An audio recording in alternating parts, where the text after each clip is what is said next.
talk about filming mode for sports. So if you're at the World Cup and you're filming and you're kind of like not getting the best quality footage, you might want to play around with these settings to get the best quality footage whilst you're at the World Cup.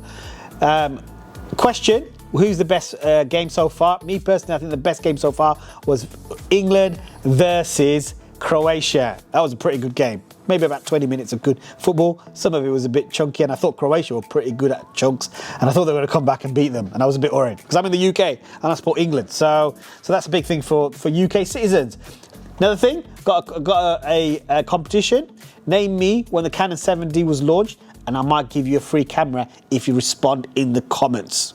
In the comments, nowhere else, please. So comment and make a comment, and I will give you a free camera to film the final of the World Cup, or film your family in the living room going bonkers because your team didn't get through. But you never know. Okay, I know that was a bit cheesy of me, wasn't it? Hey yo. So I'm filming in manual mode. So I've got this Canon 80D, which I'm talking about. I'm going to put it in manual mode, so I'm in manual mode. So I'm going to click on this button here, and I'm going to toggle it into manual mode. So that's now in manual mode. And now, once I'm in manual mode, I have got options. So I'm going to put it in film mode, okay? And when I go into film mode, my settings look slightly different, okay? You can see that it gives me a visual of the video. So if you're filming, you might want to put it in autofocus or manual focus. I personally would put it in autofocus. And then, you know, you can sort of have a look. So go to Q button. And then you've got like your focus, AI focus, evaluative flexible zonal focus, or spot single focus. Me personally, I would put it in flexible autofocus. Why? Because I might be in the stadium and I'm trying to capture a wider space. So therefore, I think I need a more wider range of area that I need to sort of capture. So that's quite cool. Again, if I click on the Q button, I've got my file size. Now you've got like 4K. You've got like this camera goes, you know, HD, 4K, 2K, and all the rest of it. Me personally, I would shoot it in a smaller file size. You might be thinking, why? Well, I'm not going to project this onto a big screen, am I? So most likely I'm going to film this, put it on my smartphone, maybe edit it, make a short film at home. So you don't necessarily need huge files on DSLR cameras if you're not doing professional stuff. So if you're at the sports, maybe make your files smaller, because then you can capture more.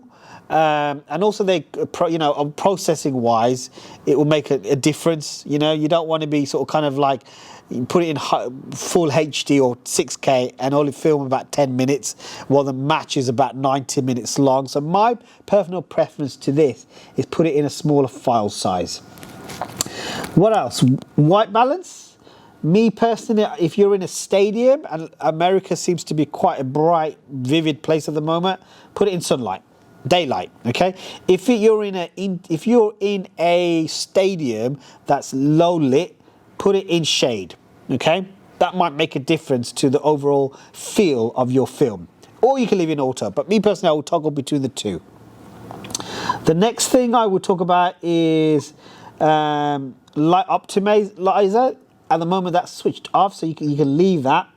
And then the next thing is sound recording. So this, you can see, has got sound recording equipment available to it. So now you've got to think to yourself, do I need to have good sound quality recording? You might want to switch it off, or you might want to get yourself one of these, which is a Rode mic, okay? Now the Rode mic is useful to capture like maybe interviews, maybe people that you're interviewing inside the stadium, but there's going to be a lot of external noise within the stadium, and also like there's gonna be so much people making noise. Now you got to think to yourself, do I want to capture all that?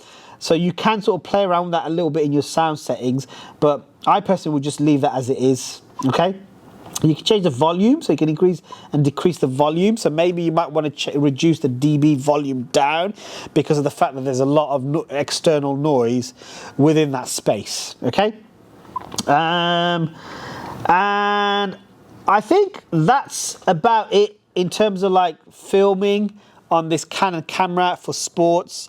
If you are using wider lens, You'll have a lot more flexibility in terms of your aperture and your shutter to be able to get more crisper, sharper video of close-up shots. But I've got an 18 to 55mm lens, which are standard kit lens that come with these types of cameras. So if you're on, if you bought a camera and you've gone to the World Cup and you've got a standard kit lens, you've got limited flexibility. However, if you're shooting and you want to crop your video down in post in CapCut or in Premiere, then you'll notice that the quality will be good when you sort of crop it down anyway. So hopefully that's useful.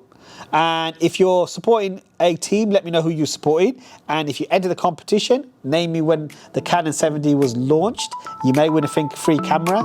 And subscribe, follow, etc. Thanks for watching.